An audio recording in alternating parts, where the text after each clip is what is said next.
Well, welcome back to the Spend Life Well show, where we talk about all things faith and finance, helping you align your wealth with your values. I'm your host, Certified Kingdom Advisor Mark Trice, and with Clear Vista Financial. And today we're going to talk a little bit about cybersecurity. Cybersecurity kind of seems like it's overwhelming. It's not really about a technology issue.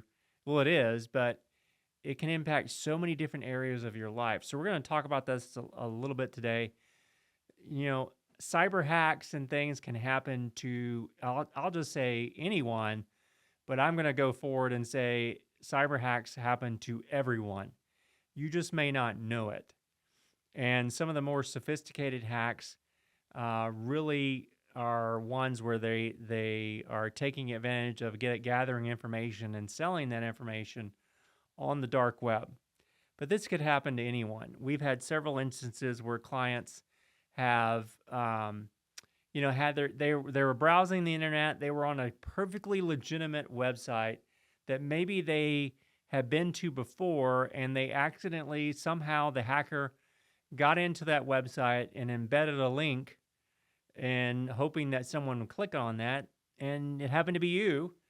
You click on it and suddenly your screen goes blue and there's a message on there that says, you must call this number or we're going to take over your computer. So those scams are out there a lot. They've been around for a while, where they're hacking and taking over the computer and they're holding you at ransom, for ransom. So we call that ransomware, if you will. And we've seen those a lot. We've even had folks that have tried to pay off the hackers that are holding their computer ransom. But here's the thing to tell you about ransomware schemes or scams is if you do get that, you accidentally click on something that seemed legitimate and you get the blue screen of death with a message that says call this number, just unplug the computer and shut it off. Yes, you may have to go get a new computer. Perhaps the folks at Best Buy or your computer store can help you recover your data on that computer. But the best thing is just to shut it off. Don't even call the number because they're just going to try to scare you and intimidate you. But cyber attacks happen in so many different ways as well.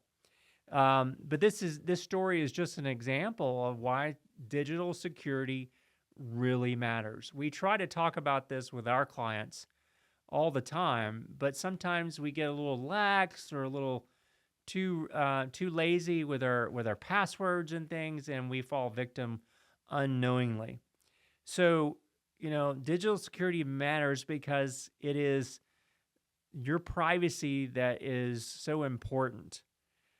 Oftentimes, high-level professionals are targeted, like physicians or business owners or executive or high-income households that may be in the public.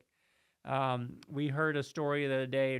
It wasn't someone we know, but we heard the story the other day how a hacker got into the email of a public company CEO's personal email account, and they basically took an entire year before they initiated their hack and their scam. And they studied the person and watched it and watched how he behaved and things he did. And, there's lots of services out there that can monitor your identity, but also protect you from things like that. But oftentimes higher income folks are hacked because that's where the money is. There was a famous bank robber back in the 1920s, and when he was caught, they asked him, why did you rob banks? And his answer was, because that's where the money is. And so if you are the person that has plenty of money, know that you might be a target of cyber hackers. Also, children and senior citizens are easy targets as well. And so for children, a lot of times we as parents are not paying attention to the child's credit report because they shouldn't be having credit cards, right? But a lot of times hackers can use the identity of a child. I remember once, this is back in the early 2000s, but our eldest daughter, she got an offer for a credit card in the mail, and she was barely 3 months old. And so Your identity is out there. Credit card companies are using that, and hackers can try to open up credit in your name using the information that they stole. The good news is, and as far as senior citizens, there's different types of hacks.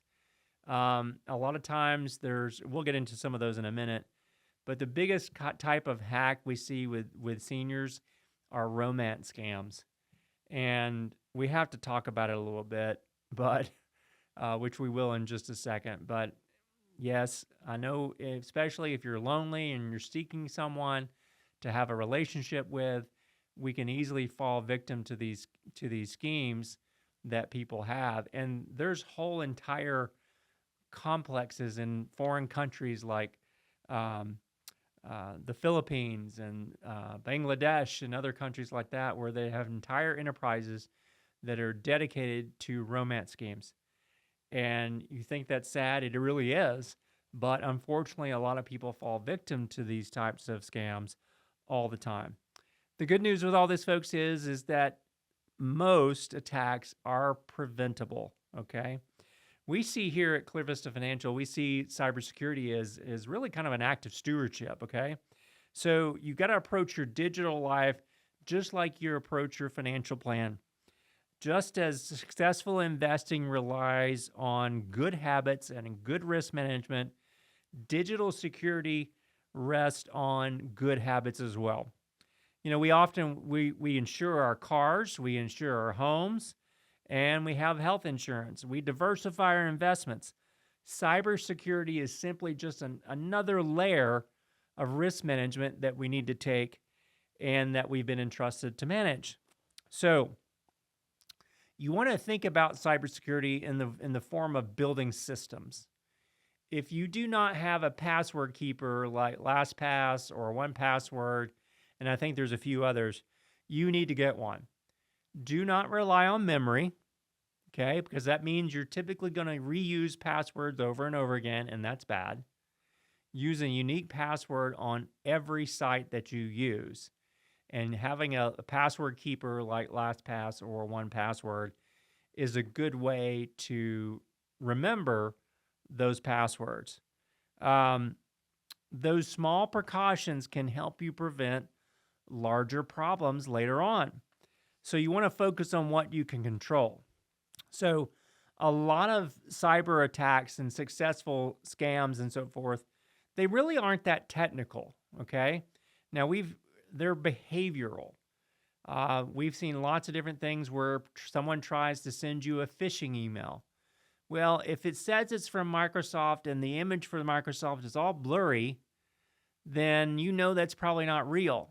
You can also check the links to make sure it's going directly to Microsoft, not some ABC News / Japan. You know how to do these. Just hover your cursor over the link that they want you to click and see where that URL address goes.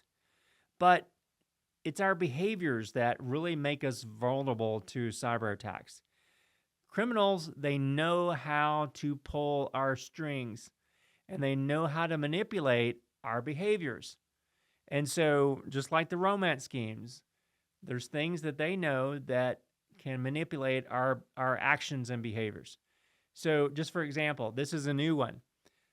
This weekend, I got several Microsoft Authenticator things, and we have a large staff or a staff that are trying to log in to their emails and different accounts and things, and oftentimes they have to reset their password.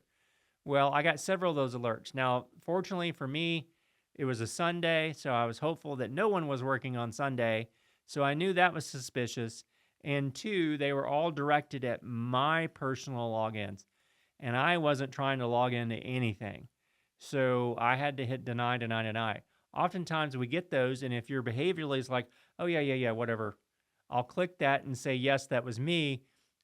You just gave access to the cyber hackers, cyber criminals, to your information. So we just had to be careful. But artificial intelligence is really changing the game, folks. AI is making scams seem much more convincing. From fake videos that look really real to emails that are phishing that look really real.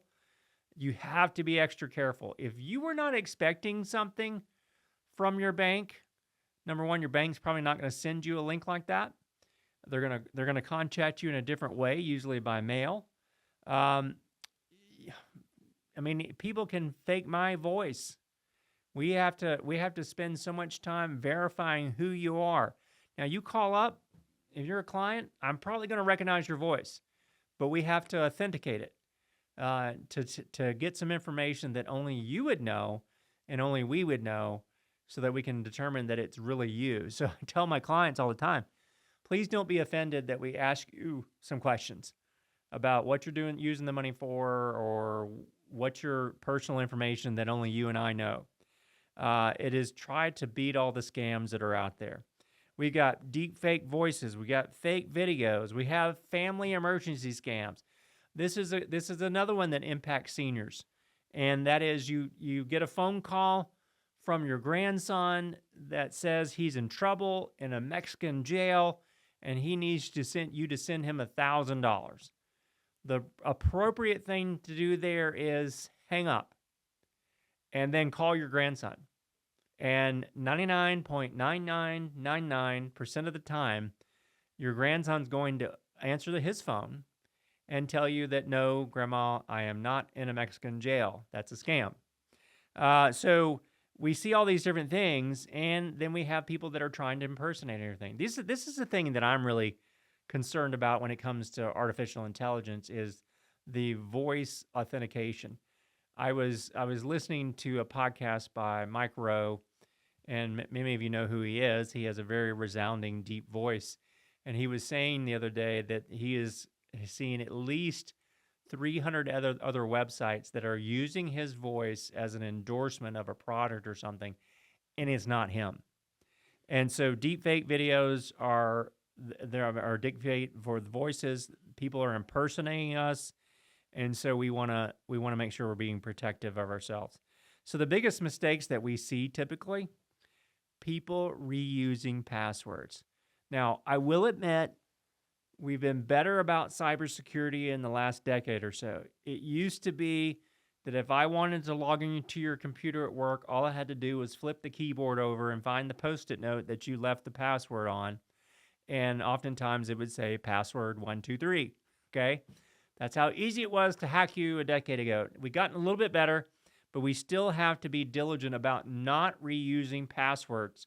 I know it's convenient to have your password 123 and use it on every website, but every hacker knows to try that firsthand. So another big one we see a lot, and many of you may have been a victim, but experienced this. You get a text from someone, you don't know who it is. It might be, it might say this is the toll authority. Hey, you have unpaid tolls and so forth. Click on this link to pay. Don't touch it. Just delete it, report it as spam.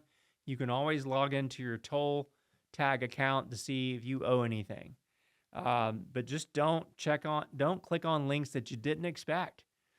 It's really simple, but on the other hand, it's really hard because we're in a fast-moving society and we want to respond to things quickly to get it off your plate, and we don't think, we just click it and boom, they have access to all your information. So think about that the next time you get an unexpected text. Another big one is ignoring software updates on your computers.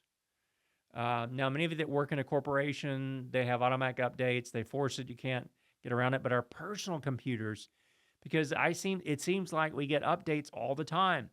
You got to make sure you do those updates immediately when they get there. Because what they're doing is they are patching a hole in the security of that software. And as soon as they release that, all the hackers know that there was a vulnerability in the software of that computer company or that software company, and they move quickly to try to exploit it. And so you need to do those updates almost as soon as possible, if not immediately, okay? Another problem that I see a lot of right now is we share too much information on social media. Folks, I know Facebook is out there, and I used to have a saying about Facebook is Facebook's motto should be, Look at me. Please, please, somebody look at me. And you want to put your best best foot forward with all your friends and family. But sometimes we just put too much information out there. Don't share your birth date. I know it's nice to get birthday updates, but don't share your birth date. That's a piece of information that you make publicly available.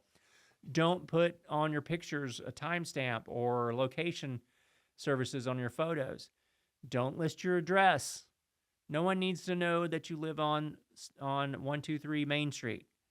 You are giving the criminals enough information to build the case, to build the open up accounts in your name without your permission. So you want to do the things to secure the front door. That's the thing I think about. So here's some things you can do. There are good foundational principles. Create strong, unique passwords. Some websites that we use are now requiring 16-digit passwords. And I know that's a lot, but that's requiring that to keep them from being de-encrypted. Use a password manager, like I said. Enable, anytime you have the opportunity, use multi-factor authentication to get into any website or your email. I know that's a pain when you're trying to start in the morning and you want to get going and you got to go find your phone for that text or whatever, but you need to make sure that you're doing that. That's another layer of security that prevents the bad guys from getting your information. And I think it's a good idea if you're, as a family, discussing your cybersecurity habits. Talk about it over dinner with your kids. Talk about it with mom and dad. I have a conversation with my dad all the time. Please don't do this or that. He says he never will. I know he has. It's just a matter of time. All of us at one point are going to have our information exposed to cybercriminals.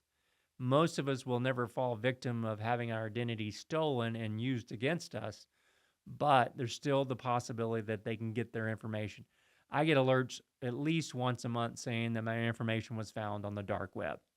It's out there. People can find your social security number in about 30 seconds if they wanted to. You can do everything you can to protect your identity, even though they may have some information with that. So you don't need to be a technology expert. Always want to review your financial accounts. It's always a good idea to check your credit report once a quarter or a couple of times a year to make sure there's no new accounts that have been opened in your name that you don't know about.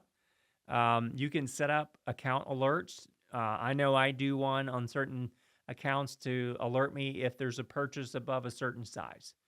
It could be $100, it could be $500, but that way you're able to track that and make sure no suspicious activity is taking place with that.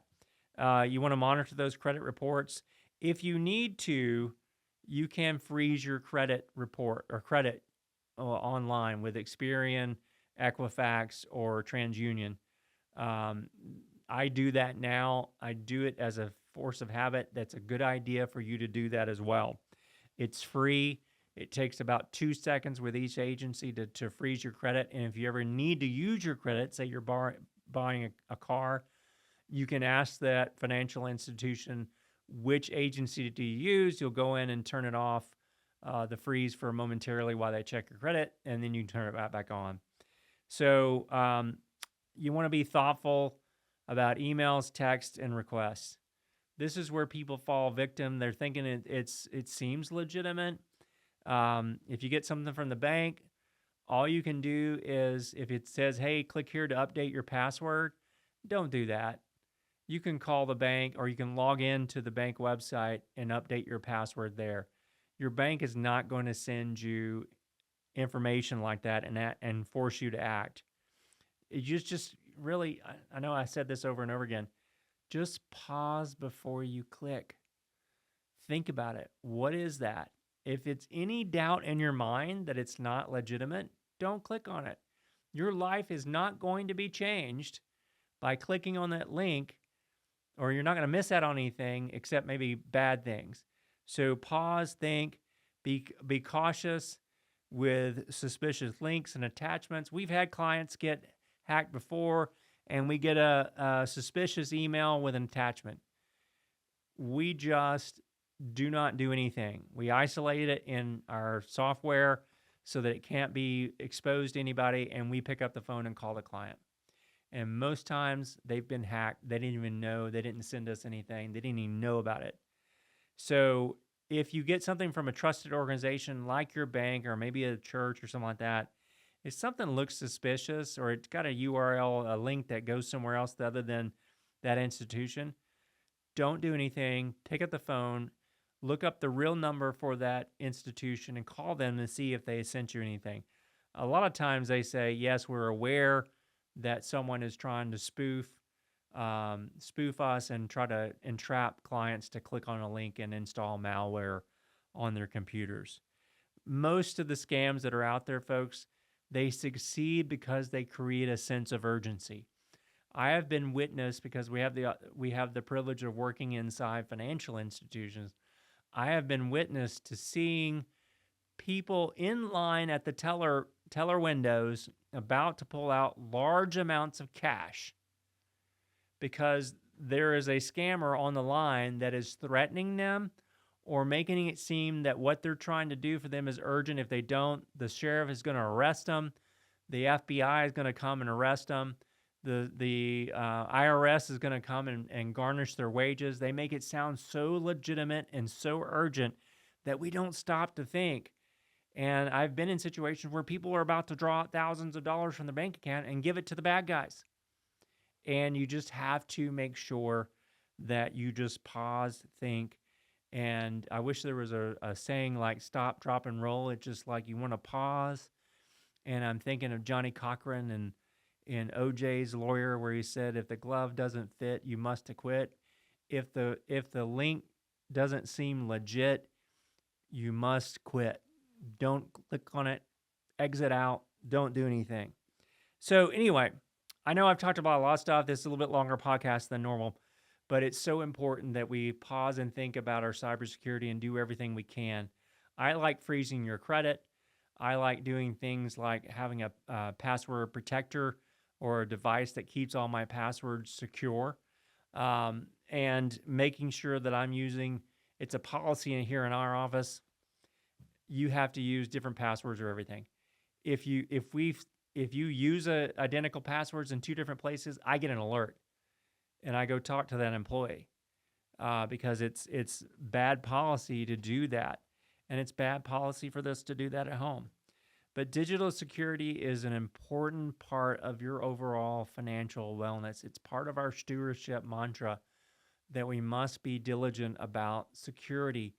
We live in a fallen world, and there's a lot of bad actors out there that have no problem trying to steal our identity, our money, and they don't have a care in the world for that. But those small, consistent habits that you can do will help protect you. It doesn't prevent you from all information stealing and hacks and things like that, but you can improve your chances of surviving information stealing and hacks if you take small steps to protect your identity. And you want to focus on the preparedness part of this. We can't avoid it. I mean, like I said, I get alerts all the time that my information's on the dark web. It's just going to happen. But we don't need to live in fear. We need to live in a standpoint of preparedness. What can we do to try to limit that and protect ourselves? So if you are hacked, focus on responding practically. Many of us use like things through Xander Insurance for identity theft. There's also LifeLock is another good one, and there's a few others out there. But you want to focus on the response. If it is bad, it's embarrassing sometimes when you get hacked, but you want to focus on the response. You want to do that quickly. You do not respond to the hacker's demands. If it's a ransomware, turn off the computer. If it's something where you accidentally give information to someone that's not legit, you just need to stop doing that. So here's a few things that you can do this week to help protect your security. Number one, turn on multi-factor authentication for all your accounts that you have, especially at banks. Get a password manager. 1Password is one that we like. LastPass is another one. There's a few others out there as well. You want to make sure that you look at your computer and look at the software updates, or your phone, look at the software updates. Make sure you're doing all those updates. That's the easiest way to close the gap in security, is by making those updates. I like to set account alerts, so if people are using your credit card, you know about it, and you can review or freeze your credit if appropriate. I like that. That's a good way to do that. How we protect people, our clients in our office, we have verification procedures in our office. That's why we ask lots of questions. We have secure communication standards. We cannot send your personal information across email or any of the places like that. And, we ask lots of different things to get you to prove who you are. We're not trying to be difficult. We're trying to protect your identity. And unfortunately, there's a lot of bad people out there. Clients should report suspicious activities to us. Even, if it's a phishing email coming from your bank, call the bank. Tell them about it. If there's something that you think, maybe you got an email for us and you're not sure, call us. We'll tell you. So just be diligent. If you have any questions about how to protect your financial accounts, reach out to our team. We're here to help. I do have one more thing. We recommend clients use a very defined, definitive email that you only use for financial accounts. Nothing else. It's not the one where you sign up for coupons from Kohl's or HEB. It is one email that you use only for financial accounts, and that's it. And that's a good way to protect you, because that way, if Kohl's gets hacked, which they will, and they steal your email address, it's not going to come on that very private email address that you use for financial accounts only. That's where a lot of people get hacked, is they just kind of get lackadaisical about their security in that way. Hey, text us if you got questions, 254-282-0495, or email us at info@Clear Vista Financial. Folks, I know it's been a long session, but I'm so passionate about cybersecurity and keeping your information safe. Until next time, you've been listening to the Spend Life Well Show. Securities offered through Cambridge Investment Research Incorporated, a broker-dealer, member FINRA SIPC. Advisory services through Cambridge Investment Research Advisors Incorporated, a registered investment advisor. Cambridge and Clear Vista Financial are not affiliated. Discussions in the show should not be construed as recommendations or investment advice. Always consult with your investment professional before making important investment decisions.